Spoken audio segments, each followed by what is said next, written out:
फाटा उड्डाणपूल व तामसवाडी भुयारी पुलाचे खासदार गोवाल पाडवी यांच्या हस्ते भूमिपूजन। साक्री तालुक्यातील प्रश्न सोडविण्यासाठी कटिबद्ध। राष्ट्रीय महामार्ग क्रमांक 6 वरील शेवाडी फाटा येथील 72 कोटींचा उड्डाणपूल व तामसवाडी येथील 42 कोटींच्या भुयारी पुलाच्या कामांची अधिकाऱ्यांसह पाहणी करून काल दिनांक 8 जुलै नंदुरबारचे खासदार ॲडव्होकेट गोवाल दादा पाडवी यांच्या हस्ते भूमिपूजन करण्यात आले।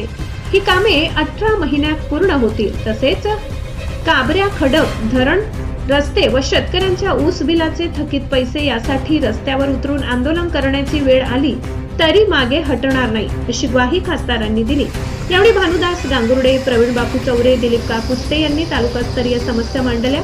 कार्यक्रमाला दीपक साळुंखे, सचिन सोनावणे, शांताराम कुवर, शिवाजी भोये, मधुकर बागुल, विश्वास बागुल, गणेश गावित, संदीप भोये, वनकर राऊत, एन साळुंखे, डॉक्टर जयंतराव अहिरराव, सागर देसले, हिसूफ सय्यद, शिवाजी भामरे, पीके पाटील, युवराज चौरे, शेवाडी ग्राम सुधार मंडळाचे पदाधिकारी व शेवाडी साक्री तामसवाडी दातर्ती येथील ग्रामस्थ उपस्थित होते। यानंतर साक्री विश्रामगृहात जनतेची निवेदने स्वीकारून खासदार पाडवी यांनी तहसीलदार साहेबराव सोनवणे व शासकीय अधिकाऱ्यांची बैठक घेत सर्व प्रश्न तात्काळ सोडविण्याच्या सूचना दिल्या। ब्युरो रिपोर्ट साक्री, सहसंपादक अनिल बोराडे। आज साक्री तालुक्याला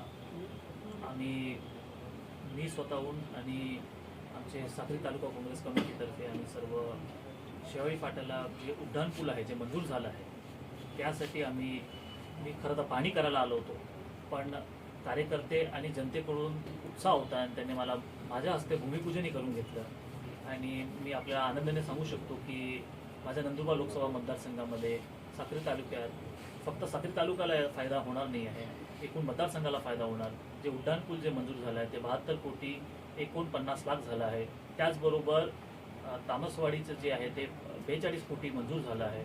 तर अत्यंत आनंदाची गोष्ट आहे। केंद्र सरकारचे मी अभिनंदन करतो आणि खास करून जनतेचं अभिनंदन करतो आणि माझे काँग्रेस कमिटीचे आमचे साक्री तालुका काँग्रेस कमिटीचे अभिनंदन करतो का त्यांचे पाठपुराव्यामुळे प्रयत्नामुळे मी एक लोकप्रतिनिधी म्हणून तिथे पत्र देऊ शकलो, पत्र व्यवहार करू शकलो आणि तिकडे संबंधित केंद्रीय मंत्री आहे गडकरी साहेब त्यांच्याकडे मागणी केली आणि ते गडकरी साहेबांनी भारत सरकारने ते मंजूर केलं। त्याबद्दल मी सर्वांचं अभिनंदन करतो। सर, हे जे उड्डाणपूल जे शेवाडी फाट्यावर जे असणार आहे ते एकूण 2 किलोमीटर ऑलमोस्ट आहे आणि दोघं बाजूला सर्व्हिस रोडही असणार आहे। पण निश्चितपणे ह्याला जे टाईम दिलं गेलं आहे, मला वाटतं वर्क ऑर्डर हे झालं आहे, L1 आयडेंटिफाय झाला आहे, वर्क ऑर्डर ही देण्यात आला असेल आणि ह्याला जो कालावधी दिला गेला आहे तो 18 महिने आहे। 18 महिन्यामध्ये ते संपवण्याचे ते एक टार्गेट ठरवलं गेलं आहे। तर निश्चितपणे मला वाटतं की हे पावसाळा संपल्यानंतर याचं काय असेल ते अधिकारी आहेत निश्चितपणे याच्यावर काम सुरू करतील।